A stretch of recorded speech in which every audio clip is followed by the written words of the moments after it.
وين جاي؟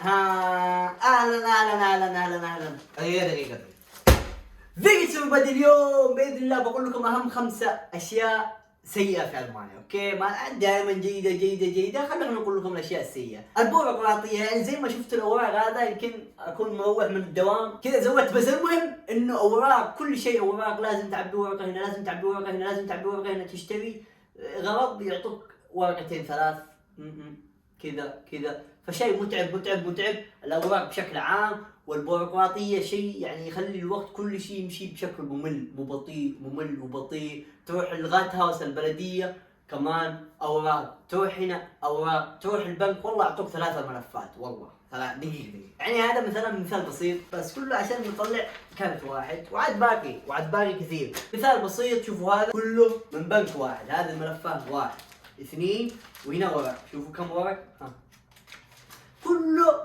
من مكان واحد من البنك. يعني تخيلوا، وعاد معك الاشياء اللي تروح تجدد فيها الاقامه وما ادري ايش، فالبيروقراطيه شيء ممل وبطيء وكل شيء يمشي ابطا مما تتخيل.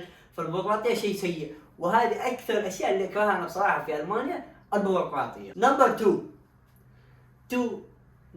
2 ثاني اكبر عيب في المانيا، خليني اقول لك هي الالماني كيف يقولها: Das Leben ist nicht genug lang Deutsch zu lernen. بمعنى هذه الحياة ليست طويلة بما فيه الكفاية كي تتعلم اللغة الألمانية. يعني يا صديقي، ده انت هتكح وهتتعب وتدرس وتقري، بس das Leben ist nicht lang genug Deutsch zu lernen. مش تحبيط، no way. أنا بصراحة أشوف نفسي لغوي، يعني إنه أفهم اللغات بسرعة، أتعلم بسرعة لغوي، ولكن إنه عانيت باللغة الألمانية، عانيت بصراحة كثير.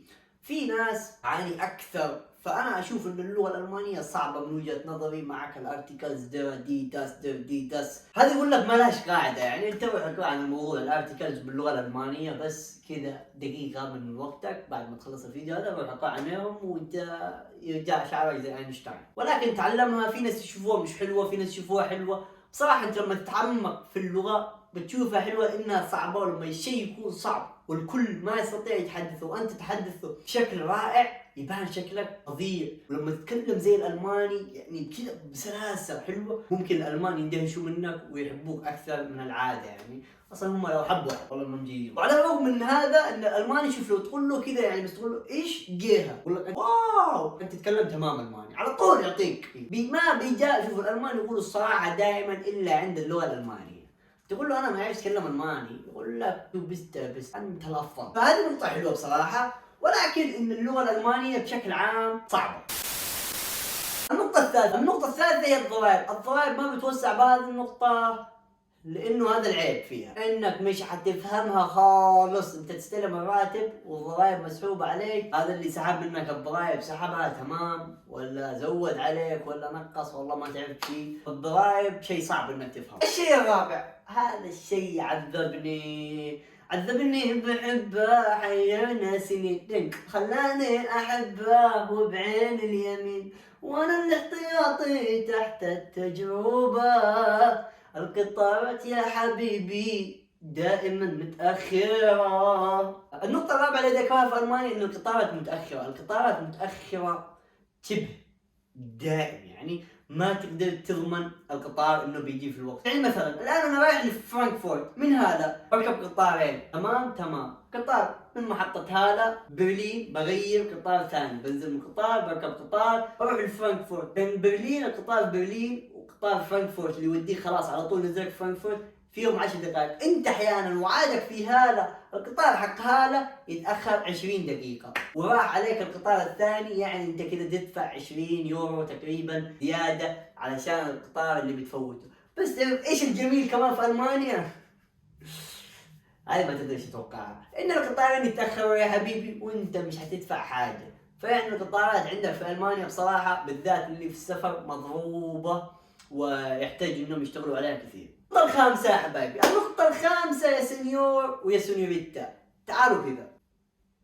النقطة الخامسة الطقس الساعة 4:30 العصر عندنا تغرب الشمس وما عاد في شمس ابدا ويصير ظلام. انا جالس اصور الساعة 7 و8 المغرب ظلام تام. ممكن تقول لي طيب بالصيف 9:30 تغرب وما ادري ايش ما. طيب اوكي بالصيف تغرب 9:30 يا حبيبي، يعني انك تصوم لين 9:30 ولا ما تصومش انت ولا ايش وضعك؟ من 3:30 الفجر لين 9:30 العشاء الصيام فقط، فيكون متعب ما تستمتع بالصيف ابدا. والان وقت الشتاء بيكون تغرب الشمس 4:30 وتقريبا تطلع 7 الفجر. هذه اشياء متعبه. حتى نشوف بالسويد انه في كثير ناس تنتحر هو بسبب الطقس، يعني هو الطقس عامل رئيسي، ولكن الناس هناك هم من اسعد البشر في العالم، لكن الطقس هو الذي يحزن. نقطة سادسة، بونس يا يونس. يا يونس وصلوا للفيديو هذا نعطيهم بونس. يا عيونك يا سنيوريتا انت ويا سنيور نعطيك بونس. النقطة السادسة وانا اشوفها صعبة بالنسبة لي، انا لا املكها شخصيا، ولكن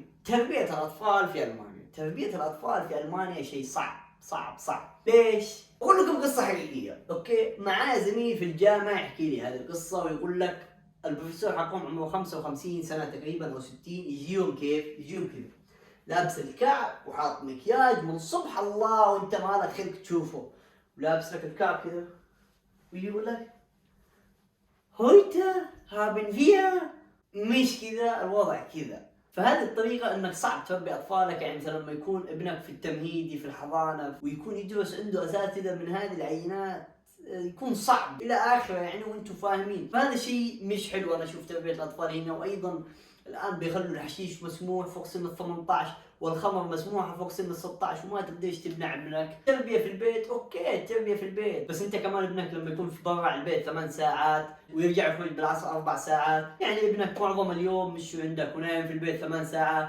فهذه صعبة. هذه وجهة نظري. وصلنا نهاية الفيديو يا حبايبي، لا تنسي تعمل اشتراك ونشر، وهذا حساباتي بالتواصل الاجتماعي، وين سنابي موجود، والان سنابي هنا موجود، ولا هنا. فاعملوا لايك وسبسكرايب وانشروا. باقي شويه قليل، باقي ما اعرف كم باقي ولكن باقي قليل عشان نوصل 1,000,000 سبسكرايبر. اعمل اشتراك واكثر من 85% مش مشتركين. تخيلوا انا زعلان بصراحه، اكثر من 85% مش مشتركين بالقناه. ليش؟ انا مزعلكم شيء؟ ونجيب لكم معلومات ونضحككم ونبسطكم. فاعمل لايك واشتراك يا حبايبي وفعل الجرس عشان يوصلك كل جديد وسلامتك. وبس والله بصراحة عيني ما قدرت افتحها بسبب الرينج لايت، والله عمانة جالس اصور ليل من 4:30 ظلام. anyway I love you. اشتركوا